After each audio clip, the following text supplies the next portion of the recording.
Hai semua, emas adalah logam mulia yang bersifat lunak dan mudah ditempa untuk dijadikan bahan perhiasan atau benda berharga. Selain itu, emas juga banyak dijadikan sebagai alat investasi, yang mana emas ini akan dibentuk menjadi batangan ataupun koin. Dan berikut ini adalah proses singkat pengolahan emas. Emas dapat diperoleh dengan cara menambang, dan untuk menambang emas ada dua cara, yakni menambang emas dengan cara konvensional dan cara modern. Untuk cara modern, setelah proses eksplorasi, para ahli geologi akan meneliti beberapa area yang diduga memiliki banyak kandungan emas. Setelah itu, lokasi yang diperkirakan mengandung emas akan diambil sampelnya. Dari sampel tersebut, akan dibuat model 3D agar dapat dilihat kandungan tanah mana saja yang mengandung banyak emas. Proses berikutnya adalah penggalian dan peledakan. Nantinya alat berat akan mengambil bebatuan hasil ledakan atau yang disebut dengan ore ini untuk dimasukkan ke dalam dump truck. Ore tersebut kemudian dianalisa pada laboratorium khusus untuk mengetahui tingkat kandungan emas, dan nantinya ore ini akan dibedakan menjadi dua, yaitu high grade ore dan low grade ore. Pada high grade ore memiliki partikel emas lebih banyak dibandingkan dengan low grade ore. Dan grade pada ore ini juga menentukan bagaimana ore tersebut akan diproses. Sedangkan bebatuan yang tidak mengandung emas disebut dengan waste rock atau batuan limbah, dan batuan limbah ini akan dibawa ke tempat khusus di pertambangan.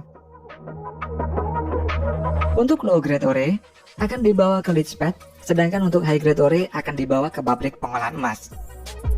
Leach pad merupakan sebuah tempat pengolahan biji emas untuk low grade ore. Ore tersebut kemudian nantinya akan disemprot dengan senyawa sianida untuk memisahkan emas dari batuan lainnya.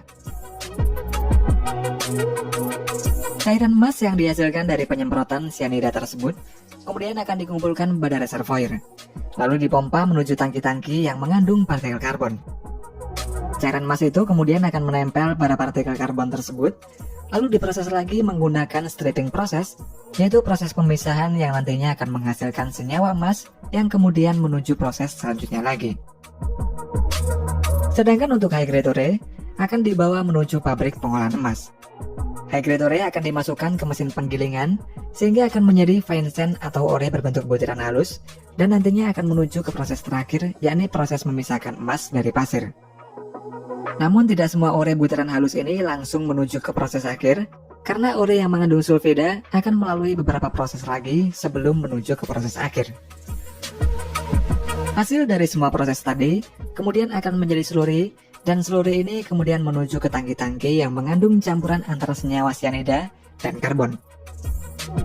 Partikel-partikel emas pada slurry tersebut nantinya akan menempel pada karbon, dan kemudian karbon-karbon yang mengandung emas ini dibawa menuju ke stripping proses. Pada proses ini, karbon yang mengandung emas dimasukkan ke dalam senyawa khusus untuk memisahkan emas dari karbon, dan hasilnya adalah senyawa emas. Senyawa emas akan diproses lagi menggunakan proses elektrosemikal. Proses ini mirip dengan proses pelapisan krom pada komponen mobil, dan hasil dari proses elektrosemikal ini adalah recovery gold atau emas recovery. Untuk selanjutnya, recovery gold ini dilelehkan pada furnace pada suhu 2100 derajat Celcius. Kemudian dituang ke cetakan yang nantinya akan menjadi emas bentuk batangan atau disebut juga dengan dorbar. Dorbar ini terdiri dari 85% emas dan 15% perak, dan nantinya dorbar ini akan diolah lagi menjadi emas murni bullion.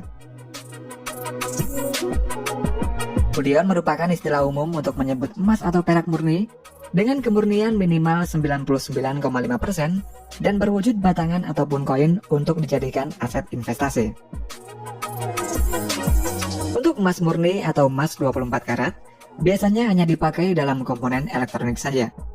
Sedangkan untuk membuat perhiasan emas tidak digunakan emas murni, sebab logam emas yang memiliki kemurnian tinggi akan semakin lunak. Dan oleh karena itulah, emas harus dicampur dengan logam lainnya agar emas tersebut bisa menjadi perhiasan yang kuat dan memiliki durabilitas yang tinggi. Dalam proses membuat emas dengan karat tertentu, emas murni akan dimasukkan ke dalam suatu wadah, lalu diberi logam tambahan seperti perak atau tembaga, di mana untuk persentase berapa karat emas yang dibuat tergantung dari jumlah kadar persentase emasnya. Untuk emas 18 karat, berat kandungan emas murninya sebanyak 75%, sedangkan sisanya adalah logam tambahan dan begitu seterusnya. Kemudian emas murni yang sudah diberi tambahan logam akan dilelehkan. Seperti emas 18 karat membutuhkan suhu 926 derajat Celcius agar meleleh, dan jika emas 14 karat membutuhkan suhu 879 derajat Celcius agar meleleh. Perbedaan suhu tersebut dipengaruhi oleh jumlah kandungan emas murninya. Semakin banyak kandungan emas murninya, maka suhu yang dibutuhkan untuk melelehkannya juga akan semakin tinggi. Dan setelah meleleh, emas tersebut kemudian dituang ke dalam cetakan dan dibiarkan sampai dingin. Selain berbentuk batangan, emas juga berbentuk koin. Salah satu perusahaan yang membuat koin emas adalah Austria Mint yang berlokasi di Vienna, Austria. Pembuatan koin emas ini menggunakan gulungan emas seberat 997 kg. Dan gulungan emas ini bernilai 39 juta US dollar atau setara dengan 565 miliar rupiah.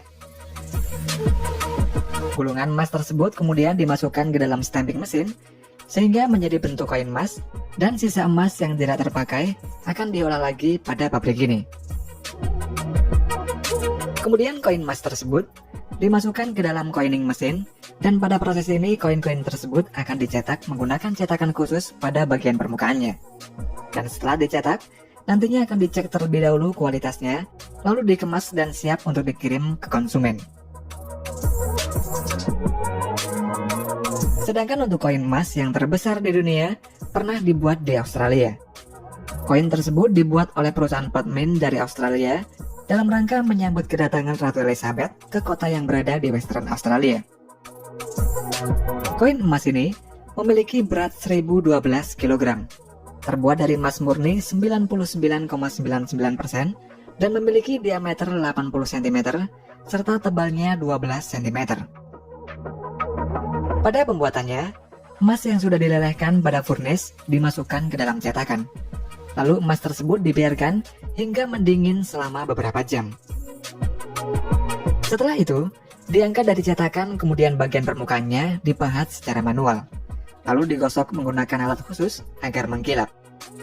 Untuk nilai koin emas yang terbesar di dunia ini ditaksir mencapai 53,5 juta US dollar atau setara dengan 775 miliar rupiah, dan membutuhkan waktu sebulan untuk membuatnya.